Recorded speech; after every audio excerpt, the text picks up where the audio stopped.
اللہ الرحمن الرحیم۔ السلام علیکم۔ ابن العربی بیٹھک میں خوش آمدید۔ آج رمضان المبارک میں پہلے تو ہم نے اناؤنس کیا تھا کہ جی عشاء کے بعد اور تراویح کے بعد جو ہے ہم کوشش کریں گے 10 سے 11 بجے کوشش کریں گے کہ بیٹھیں اور شیخ اکبر کی کتاب تفسیر کے اوپر جو ہے اس کو دیکھیں، لیکن پھر رمضان کی وجہ سے اور تھکاوٹ کی وجہ سے کہہ لیں یا ذہنی طور پہ بھی بندہ اس ٹائم نیند آئی ہوتی ہے اور سارے دن سے بندہ اگر جاگا ہو تو رات تک تو ویسے ہی حالت خراب ہوتی ہے، تو کوشش ہم نے کی کہ شروع کریں گے لیکن نہیں کر سکے 2-3 دن، تو پھر ابھی سوچا کہ دن کے ٹائم پہ ہی دیکھتے ہیں، تو پھر آج ابھی آزمائشی طور پر ہی بیٹھے ہیں کہ چلو اگر کوئی یہ ٹائم مناسب لگے تو پھر اس ٹائم میں کیا کریں گے، کیونکہ رمضان المبارک میں مطلقاً چھوڑ بھی نہیں سکتے۔ تو اچھا، سب سے پہلے اس کا مقدمہ دیکھتے ہیں، ایک صفحے کا ہی ہے،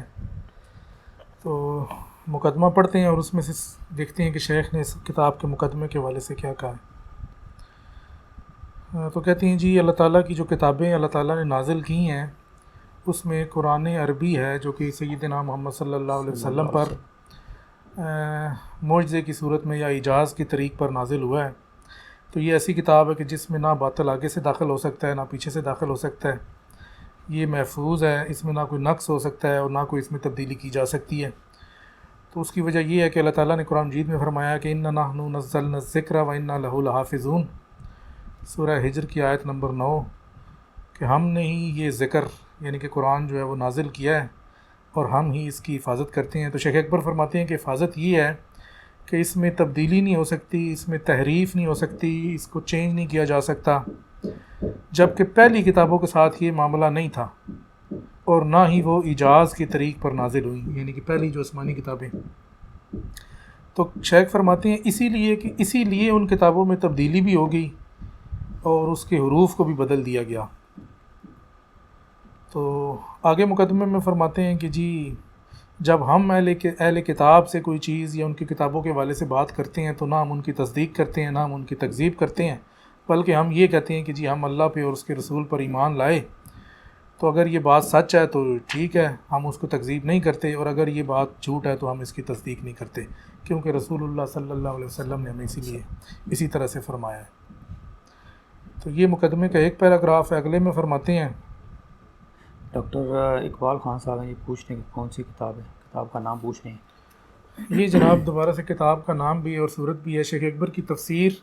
اور جو فی الحال صرف سورہ بقرہ تک ہی میسر آئی ہے، اس کے علاوہ مخطوطہ نہیں۔ ابھی ہم نے تفسیر ابن العربی، لیکن اس کا اصل نام ہے اعجاز البیان فی الترجمہ عن القرآن، اور یہ ہمارے پاس عربی کتاب ہی ہے، اسی سے براہ راست ترجمہ کر رہے ہیں، اردو اس کا ترجمہ بھی ہم نے نہیں کیا ہوا۔ اور محمد راشد صاحب ہیں جی، وہ بھی سلام دے رہے ہیں۔ وعلیکم السلام راشد صاحب، کیسے ہیں آپ؟ ٹھیک ہیں؟ اچھا جی، شیخ اکبر فرماتے ہیں کہ قرآن مجید کا نام قرآن کیوں رکھا گیا؟ کہتے ہیں کہ جی اس میں تمام جتنی پہلے کتابیں آئیں اللہ تعالیٰ نے نازل کی اور جتنے صحیفے نازل کیے، وہ ان میں جتنے بھی علوم اور معارف تھے پہلے جتنے بھی نازل ہوئے، ان سب کو جمع کر کے اس کتاب کی شکل میں بعد میں لایا گیا، بعد میں اس کو مطلب نازل کیا گیا، یعنی پہلے ساری جو چیزیں تھیں وہ ساری بھی اس کتاب کے اندر شامل ہیں۔ تو اس وجہ سے اس کا نام قرآن رکھا گیا، کیونکہ قرآن کا عربی میں لغوی مطلب ہے قرآن کا جمع کرنا، یعنی کہ تو اللہ تعالیٰ کی جو معارف تھے جو پہلی امتوں پہ نازل ہوئے یا پہلی کتابوں میں آئے، وہ سب اس کتاب میں جمع کی گئی ہیں۔ کتابیں تھیں، جتنے صحیفے تھے، جو مطلب جو کچھ اللہ تعالیٰ نے نازل کیا، باقی اس میں سے جو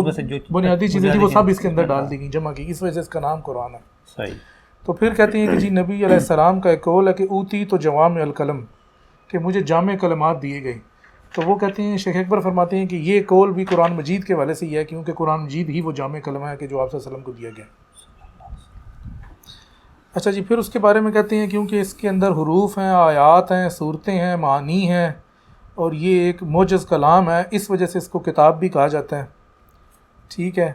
پھر اس کا ایک نام نور بھی ہے، وہ اس وجہ سے اس کو نور قرآن مجید کو کہا جاتا ہے کیونکہ اس کی وجہ سے جو باطل شبہات ہیں یا شکوک ہیں یا ظلمات ہیں یا مشکلات ہیں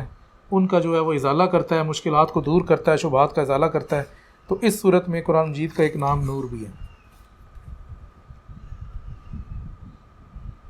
پھر آگے فرمایا کہ یہ عربی ہے، عربی زبان میں ہے. اچھا پھر فرمایا کہ اس کا نام ذکر کیوں ہے؟ کہتے ہیں جی اس کا نام ذکر اس لیے ہے کہ اس میں اولین اور آخرین کے جو قصے ہیں ان کا ذکر آیا ہے، پہلی شریعتوں کا ذکر ہے، ان کے منازل کا ذکر ہے، ان کے مراتب کا ذکر ہے، ان کی سابقت اور عاقبت یعنی کہ ان کا جو ابتدا اور انتہا، وہ ساری چیزیں چونکہ اس کے اندر بھی آ گئی ہیں تو اس وجہ سے اس کا ایک نام ذکر بھی ہے. تو آگے فرما رہے ہیں کہ جی قرآن کے علاوہ کوئی ایسی کتاب نہیں ہے الہامی کہ جس کے اتنی زیادہ اسماء ہوں، تو اس کی چونکہ یہ خصوصیات ہیں تو اس وجہ سے اس کی اسماء بھی جو ہیں وہ کثیر ہیں. اور آگے کہہ رہے ہیں کہ جی اللہ تعالیٰ نے ہم پہ یہ بڑا احسان کیا کہ ہمیں قرآن مجید کا اہل بنایا اور ہمیں ہماری طرف قرآن مجید سے خطاب کیا، اور جس پاک ہستی صلی اللہ علیہ وسلم کی طرف اسے نازل کیا، ہمیں اس ہستی کی اتباع میں جو ہے بنایا یا آپ کی امت میں سے بنایا. تو یہ ایک صفحے کا مقدمہ ہے. اس کے بعد کہتے ہیں کہ جی میں نے اس کتاب کا نام ایجاز البیان فی الترجمہ عن القرآن رکھا ہے، یعنی کہ یہ کتاب جو ہے اس کا نام جو کہ قرآن مجید کا عربی زبان میں ترجمہ اور مختصر سی تفسیر ہے. تو آگے کہتے ہیں کہ جی اللہ تعالیٰ کا بہت شکر ہے اور اسی کے لیے ساری تعریف ہے، تو میں اسی سے مدد مانگتا ہوں. اس کے بعد شیخ نے سورہ فاتحہ سے اس کی تفسیر شروع کی ہے.